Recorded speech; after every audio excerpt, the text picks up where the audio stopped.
বন্ধুরা, আজ তোমাদের দেখাবো রোশন তার গার্লফ্রেন্ডকে কিভাবে পটিয়ে তার বাসায় নিয়ে গিয়ে কিভাবে তাকে তার ইচ্ছা মতো লাগিয়ে তার কামরস বের করেছে। আর ভিডিওর মাঝে তাদের গোপন ভিডিওর লিংক দেওয়া আছে, তাই ভিডিওটি স্কিপ না করে সম্পূর্ণ ভিডিওটি দেখুন। আর অবশ্যই ভিডিওটিতে লাইক দিয়ে চ্যানেলটি সাবস্ক্রাইব করে দেবেন। রোশন ক্যামেরা হাতে শহরের রাস্তায় হাঁটছিল। চোখে ছিল এক অদ্ভুত দীপ্তি। ভালোবাসার আলো যেন তার প্রতিটি দৃষ্টিতে খেলা করছিল। সকালটা ছিল ব্যস্ত, অথচ তার মনে ছিল অজানা এক উত্তেজনা, যেন আজ কিছু বিশেষ ঘটতে চলেছে। হঠাৎই সে দেখল ভিড়ের মাঝে ছুটে যাচ্ছে এক মেয়ে। চোখে তাড়াহুড়ো, হাতে ফাইলের স্তূপ, তবুও তার চলাফেরায় ছিল এক অনবদ্য সৌন্দর্য। মেয়েটির নাম মায়া। রোশন তাকিয়ে রইল, আর ঠিক তখনই তার আঁকা একটি পুরনো পেন্টিং বাতাসে উড়ে গিয়ে পড়ল মায়ার পায়ের কাছে। মায়া থেমে নিচু হয়ে ছবিটা তুলল। ছবির রঙে যেন তার নিজের হারিয়ে যাওয়া অনুভূতি মিশে আছে। সে অবাক হয়ে ছবির দিকে তাকিয়ে বলল, এই ছবিটা অদ্ভুত সুন্দর। রোশন মৃদু হেসে বলল, আপনি কি এটা পছন্দ করলেন? মায়া তার চোখে চোখ রেখে বলল, হ্যাঁ, কিন্তু মনে হচ্ছে এই ছবিতে আমারই কোনো হারানো অংশ লুকিয়ে আছে। সেই মুহূর্তে রোশনের মনে হলো জীবনের সব রং একসঙ্গে মিশে গেছে এই এক দৃষ্টিতে। সেই সকালেই শুরু হয়েছিল এক ভালোবাসার গল্প, যা সময়ের সাথে আরও গভীর হতে লাগলো। রোশন মায়াকে তার ছোট্ট স্টুডিওতে আমন্ত্রণ জানালো, আর মায়া কিছুটা দ্বিধা নিয়ে রাজি হলো।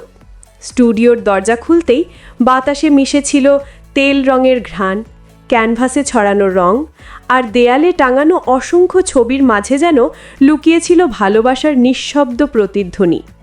রোশন বলল, প্রতিটি ছবির একটা গল্প আছে মায়া, আজ আমি তোমাকে সেই গল্পগুলো শোনাতে চাই। মায়া হেসে উত্তর দিল, তাহলে শুরু করো, আমি শুনব। রোশন একটা ছবি দেখালো। দুটি চোখ একে অপরের দিকে তাকিয়ে আছে, কিন্তু মুখের দূরত্বে হাজার কথা অমীমাংসিত। মায়া ছবির দিকে তাকিয়ে নিঃশব্দে বলল, এই চোখগুলো, এদের ভেতরে কত আবেগ। রোশন মৃদুস্বরে বলল, এটাই প্রথম ভালোবাসার গল্প, যেখানে চোখই বলে দেয় যা মুখ বলে না। তাদের চোখের মিলনে ধীরে ধীরে গলে যাচ্ছিল সময়। বিকেলের আলো জানালা পেরিয়ে এসে তাদের মুখে পড়েছিল, আর সেই আলোয় মায়ার চুলের একগোছা বাতাসে উড়ছিল। রোশন চোখ ফেরাতে পারল না। সে অনুভব করল তার ক্যানভাসের প্রতিটি রং আজ যেন জীবন্ত হয়ে উঠছে মায়ার উপস্থিতিতে। মায়া বলল, রোশন, তুমি কি কখনো কাউকে ভালোবেসেছ? রোশন কিছুক্ষণ নীরব থেকে বলল, হয়তো এখন বুঝছি ভালোবাসা কাকে বলে। মায়ার গাল লাল হয়ে উঠল, কিন্তু সে কিছু বলল না। শুধু তার চোখের কোণে জমে থাকা আলোর ঝিলিক যেন সব কথা বলে দিল। সেই দিন থেকে তাদের দেখা সাক্ষাৎ বেড়ে গেল। গল্প, হাসি, নীরবতা, সব কিছু যেন তাদের মধ্যে এক অদৃশ্য বন্ধনে বাঁধা পড়ল। একদিন তারা শহরের পার্কে বসে সূর্যাস্ত দেখছিল। রোশন বলল, এই আলোটা দেখো মায়া, ঠিক তোমার চোখের মতো, অল্প উজ্জ্বল কিন্তু গভীর। মায়া মৃদু হেসে বলল, তুমি জানো, তোমার এই বলে দেওয়ার ভঙ্গিটাই সবচেয়ে বেশি ভালো লাগে আমার। রোশন তার দিকে তাকিয়ে বলল, তুমি হাসলে মনে হয় পৃথিবীটা রঙিন হয়ে যায়। দুজনেই কিছুক্ষণ নীরব রইল। শুধু বাতাসে উড়ছিল অগণিত অনুভূতি, যা তাদের মনের ভেতর এক অদ্ভুত উত্তাপ তৈরি করছিল।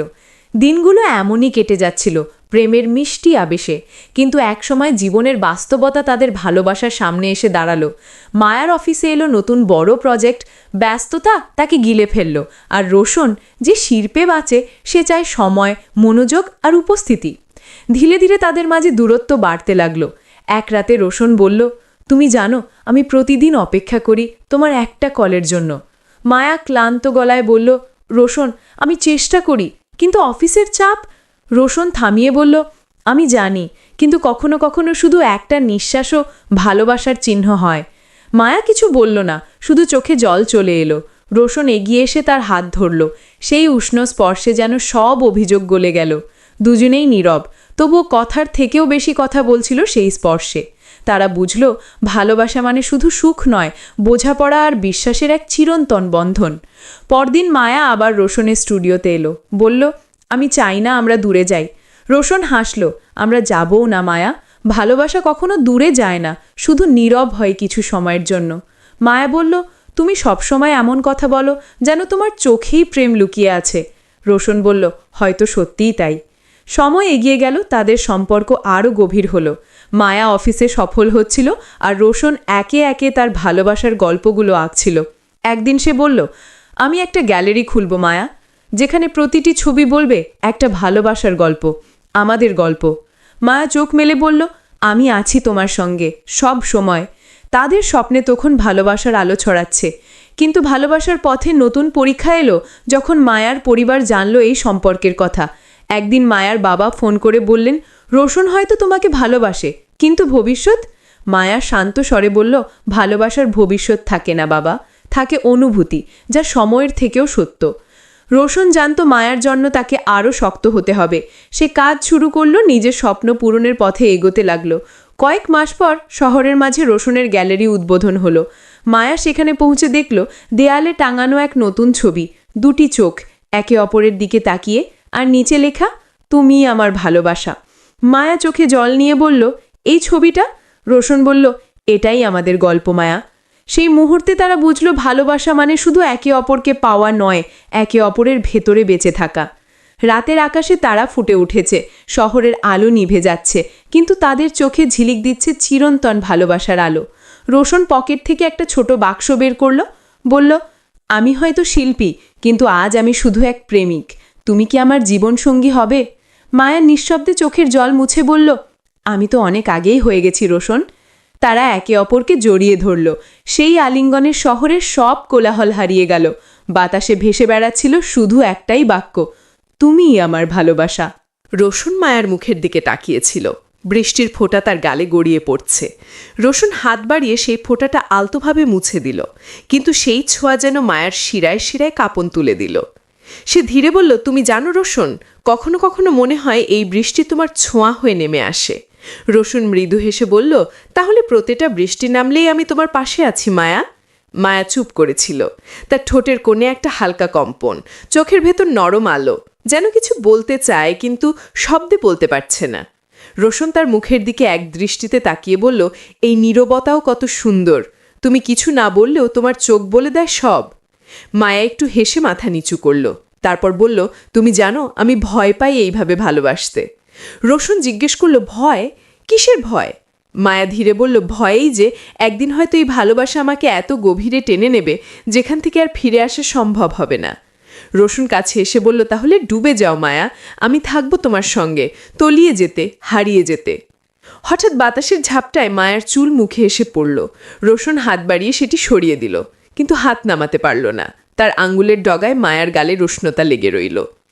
মুহূর্তটা এমন ছিল যেন পুরো পৃথিবী তাদের নিঃশ্বাসের মধ্যে আটকে গেছে। মায়া চোখ বন্ধ করে ফেলল, ধীরে বলল, এই মুহূর্তটা যেন কখনো শেষ না হয়। রোশন ফিসফিস করে বলল, যতক্ষণ তুমি চাইবে সময়ও আমাদের জন্য থেমে থাকবে। বৃষ্টির শব্দ তীব্র হচ্ছিল, কিন্তু সেই শব্দের ভেতরও তাদের নীরবতা আরও ঘন হচ্ছিল। হঠাৎ দূরে বজ্রপাতের শব্দে মায়া চমকে উঠল। রোশন আবার তার হাত ধরে ফেলল, বলল, আমি আছি, ভয় পেও না। মায়া চোখ খুলে তাকালো। সেই চোখে একসাথে ভয়, ভালোবাসার অজানা আকর্ষণ। সে আস্তে বলল, তুমি জানো, তোমার পাশে থাকলে পৃথিবীর সব কিছু নিরাপদ লাগে। রোশন হেসে বলল, তাহলে আমি তোমার পৃথিবী হতে চাই। মায়া একটু হেসে বলল, তুমি জানো না রোশন, তুমি অনেক আগেই আমার পৃথিবী হয়ে গেছো। তারা দুজন কিছুক্ষণ চুপ করে রইল, শুধু বৃষ্টির টুপটাপ শব্দ আর তাদের মিশে যাওয়া নিঃশ্বাসের ধ্বনি। তারপর রোশন বলল, চলো আজ তোমাকে একটু জায়গা দেখাবো। মায়া বলল, এখন এই বৃষ্টিতে? রোশন বলল, এই বৃষ্টিতেই তো তোমাকে নিয়ে যেতে ইচ্ছে করছে, যেখানে শুধু আমরা আর কিচ্ছু নেই।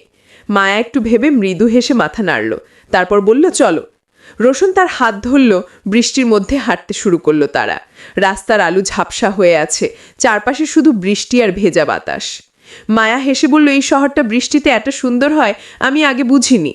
রোশন উত্তর দিল, কারণ এবার তুমি প্রথমবার দেখছো আমার চোখ দিয়ে। মায়া থেমে গেল, তার দিকে তাকিয়ে বলল, তোমার চোখে আমি নিজেকে দেখি রোশন। রোশন কাছে এসে বলল, আর আমি দেখি তোমার ভেতর একটা সাগর, যেখানে প্রতিবার ডুব দিই কিন্তু শেষ পাই না। মায়া মৃদুস্বরে বলল, তাহলে থেমে যেও না, ডুবে যাও, আমি তো সেখানেই আছি। রোশন কিছু না বলে শুধু তাকিয়ে রইল। বৃষ্টির ফোঁটা তাদের মুখে পড়ছিল, কিন্তু তারা যেন কিছুই টের পাচ্ছিল না। সময় থেমে গিয়েছিল। ধীরে ধীরে তারা পৌঁছালো পুরনো সেই কাঠের সেতুর কাছে, যেখানে নিচে ছোট্ট খাল বয়ে যাচ্ছে, চারপাশে কুয়াশা, জোনাকির আলোয় ভেসে আছে রাত। রোশন বলল, দেখো মায়া, এখানে আসলে সব কিছু থেমে যায়, শুধু ভালোবাসা বয়ে চলে। মায়া ধীরে বলল, তুমি জানো রোশন, আমার জীবনে যদি কোনো সেতু থাকে সেটা শুধু তুমি। রোশন হাসল, তারপর বলল, তুমি জানো মায়া, আমি চাই একদিন এই সেতুটা আমাদের গল্প শুনে ফেলুক। মায়া বলল, তাহলে আজই শুরু হোক সেই গল্প। তাদের দুজনের দৃষ্টি এক মুহূর্তে মিশে গেল। বাতাস থেমে গেল, আর পৃথিবী তাদের চারপাশে নরম এক নীল আলোয় ভরে উঠল।